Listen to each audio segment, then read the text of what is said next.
Israeli Prime Minister Benjamin Netanyahu publicly warned the Hezbollah terrorist organization, which is supported by Iran and operates in Lebanon, to stay away from Israel as his nation is anticipated to begin a land offensive in Gaza. The expected ground invasion follows Hamas' brutal October 7 rampage into southern Israeli communities. Netanyahu stated that if Hezbollah were to start a war and attack Israel, it would be the biggest mistake of its life, and it would cripple it with a power that no one could have imagined.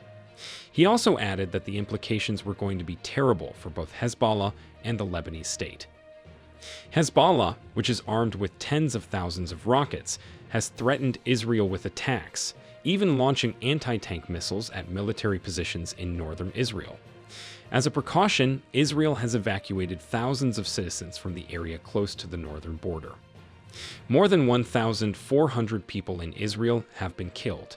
The total mostly consists of civilians slain during the initial Hamas attack. At least 222 people have been captured and dragged back to Gaza, including foreigners. Israeli airplanes have recently attacked sites in the occupied West Bank, Syria, and Lebanon, raising fears of a larger conflict. It should be noted that Iran supports Hezbollah, and Iran has also cautioned Israel not to launch ground operations in Gaza. Iran's Foreign Minister Hossein Amir-Abdollahian has warned Israel that the Middle East could spiral out of control if it does not stop strikes on Gaza. He claimed that the U.S. was equally to blame for supporting Israel militarily. Western leaders are showing unified support for Israel in its war against Hamas. A few hours later, Israeli Prime Minister Benjamin Netanyahu urged soldiers to give their all in the war against Hamas, warning that his countrymen were fighting for their lives. Recently, drone and rocket assaults have targeted many Iraqi bases used by U.S.-led coalition troops. Mr. Netanyahu visited Israeli forces stationed close to the border with Lebanon on Sunday, where Hezbollah and Israel have been engaged in gunfire since the beginning of the conflict.